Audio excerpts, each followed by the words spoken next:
Hello student, good morning. कसे आहात? It is only for the 12th science integration. 12th science mathematics 12वी गणित आणि त्याच्यातलं युनिट कोणतं? इंटिग्रेशन. नंतर डेरिव्हेशन घेणार. इंटिग्रेशन मुलांना अवघड जातं म्हणून इंटिग्रेशन. आता या ठिकाणी आपल्याला इंटिग्रेशन 12th सायन्स क्वेश्चन दिला आहे आपल्याला प्रश्न. Integrate the rational function. Integrate the rational function. आता इथे या ठिकाणी रॅशनल फंक्शन आहे बघा, 1/x² - 9 बरोबर. 1/x² - 9. मग आता इंटिग्रेट रॅशनल फंक्शन आहे तर इंटिग्रेशन करायचं. इंटिग्रेशन ऑफ 1/x² - 9 dx ही लिहिण्याची पद्धत आहे बरोबर. पहिल्यापासून तुम्हाला सांगतो. x² - 9 dx हे इंटिग्रेशन. आता हे इंटिग्रेशन दिलं आहे, मग याच्यात अजून थोडासा बदल करायचा बरोबर. काय बदल होईल तुम्हाला? इथं नावामध्ये बदल होईल. नावामध्ये काय बदल होईल? Is equal to integration 1/x² - 3² dx.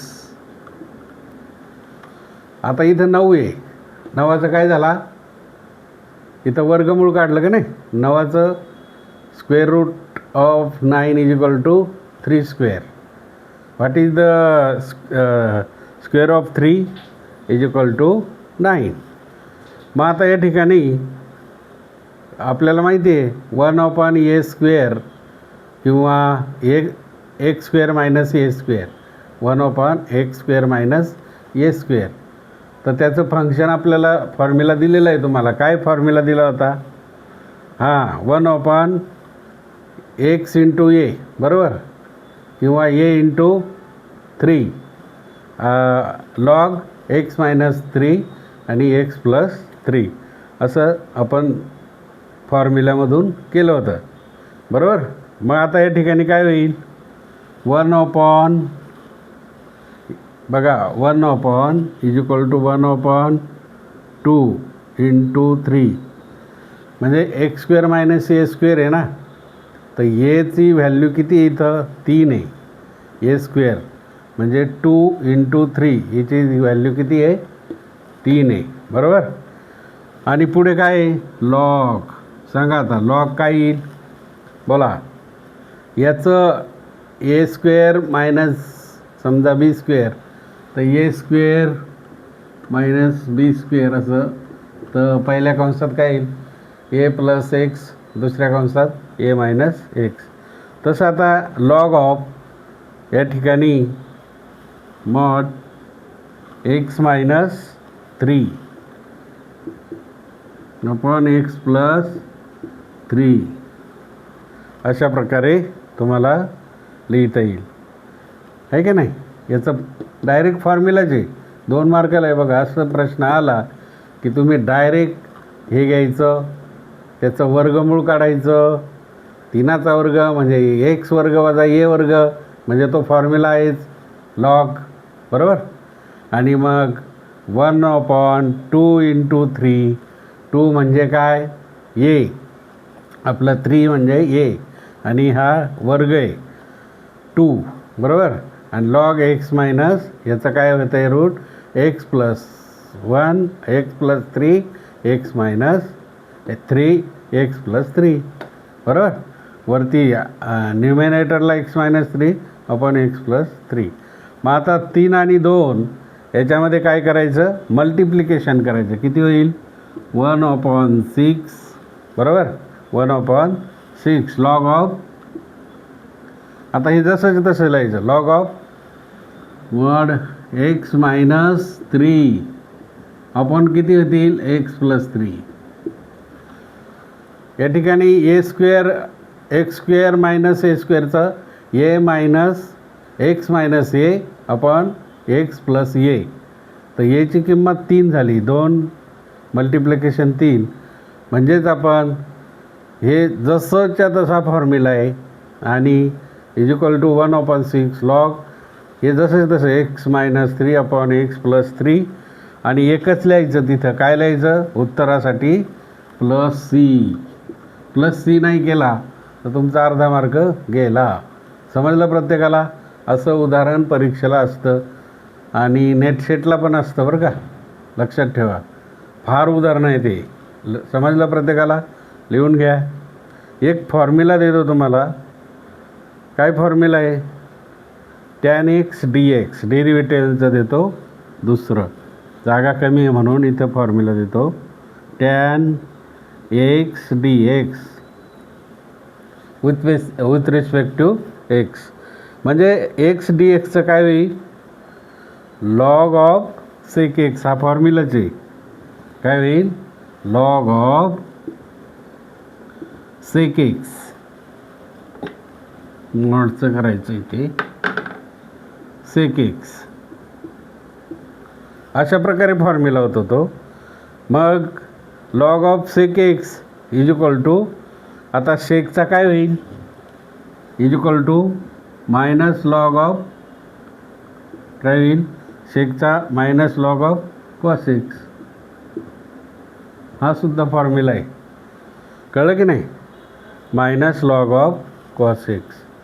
शेकचा कॉस एक्स म्हणजे आता sine x upon cos x is equal to tan x होतो, बरोबर. परंतु उलटा जर घेतला तर cos x upon sine x is equal to काय होईल? Cot x. 1 upon sine x माहिती आहे तुम्हाला, कोसेक एक्स होतं, आणि 1 अपॉन कॉस एक्स म्हणजे सेक एक्स. परंतु हा जो महत्त्वाचा फॉर्म्युला आहे, व्हेरी इम्पॉर्टंट. इथे लॉगचं उदाहरण येतं आहे आणि असाच परत फॉर्म्युला आहे म्हणून तुम्हाला दिला. 1 मार्कासाठी असतं ते. Log sec x is equal to minus log of cos x. म्हणजे ही ट्रिगोनॉमेट्री आहे, त्याचे फंक्शन आपल्याला एक एक थोडं थोडं आलं पाहिजे. आता दुसरा घेतो. हे पुसून टाकतो. हे लिहिलं तुम्ही सर्वांनी? लिहिलं. मग आता हे थोडं पुसून टाकू.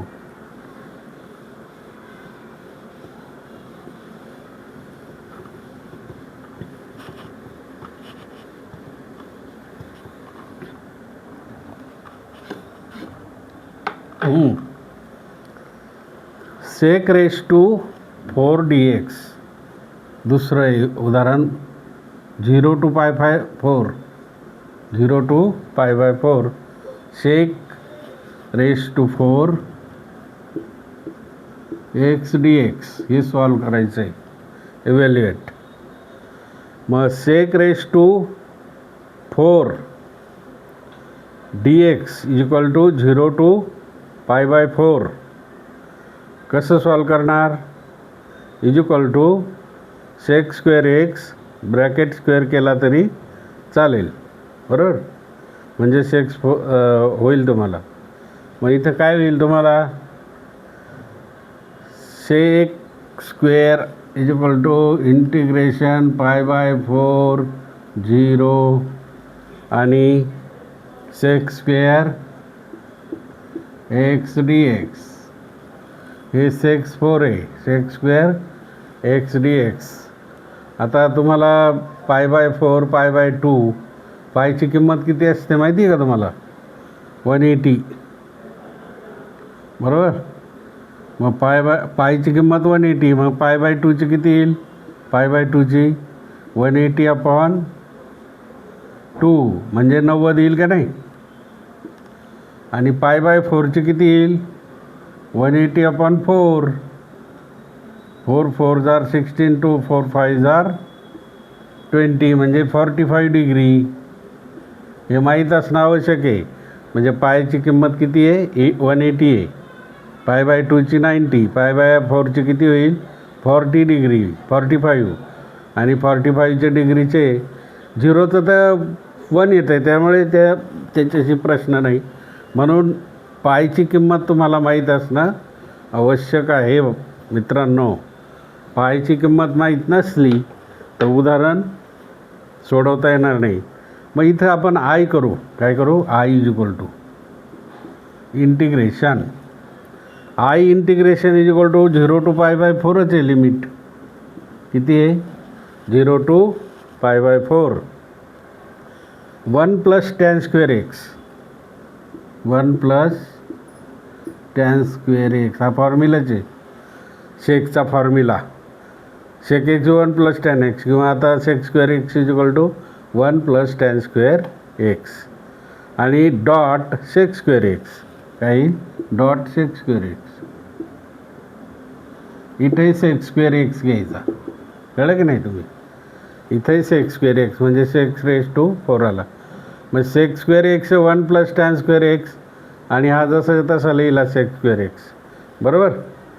आता सेक स्क्वेअर एक्स म्हणजेच आता तिथे या ठिकाणी 1 plus tan square x is equal to 1 plus tan square इथं tan square is equal to 1 plus T square घ्या काय घ्या 1 plus tan square x is equal to 1 plus T square असं करा बरोबर. टी स्क्वेअर डी टी म्हणजेच 1 plus tan square x is equal to 1 plus T square D T आणि D T काय घ्या sec square x sec square x is equal to d T आणि नंतर मग याच्या पुढचं तुम्ही हे बरोबर सोडवा अशा प्रकारे फॉर्म्युल्यानेच आणि 1 प्लस टॅन स्क्वेअर आहे 1 प्लस टी स्क्वेअर आहे सेक स्क्वेअर डी टी आणि मग खाली तुम्ही 2च पायऱ्या आहेत एवढं सॉल्व करा बरोबर. हे कशासाठी आहे एच डब्ल्यूसाठी आहे मित्रांनो कशासाठी आहे एच डब्ल्यू म्हणजे होमवर्क तुम्ही पण डोकं थोडं चालवलं पाहिजे. मग इथं काय करायचं मग इथं 4 आले तर काय करायचं 0 टू π/4 युनिट आहे पायाची किंमत किती आहे 180 आहे मग π/2ची किती आता इथं मी सांगितलं तुम्हाला ते लिहून घेतलं तुम्ही ना. मग आता एवढं निम्म गणित दिलं तर तुम्ही 2च फक्त पायऱ्या आहे सॉल्व हे एच डब्ल्यूसाठी 2 मार्कासाठी तुम्हाला आहे कळलं तुम्हाला बरोबर. आता आपण दुसरं उदाहरण घेऊ. टाईम तर बरोबर आहे ना वेळेत होईल बहुतेक त्या वेळेत आपलं झालं पाहिजे ते वेळ जरा कमी आहे म्हणून फटाफट आपण हां तर आता संपलं वेळ मग आता आपण व्हेरी गुड थँक्यू जरा थोडे 2-3 घेतले म्हणून वेळ झाला थँक्यू गुड बाय सोडवा तुम्ही सॉल्व करा ओके.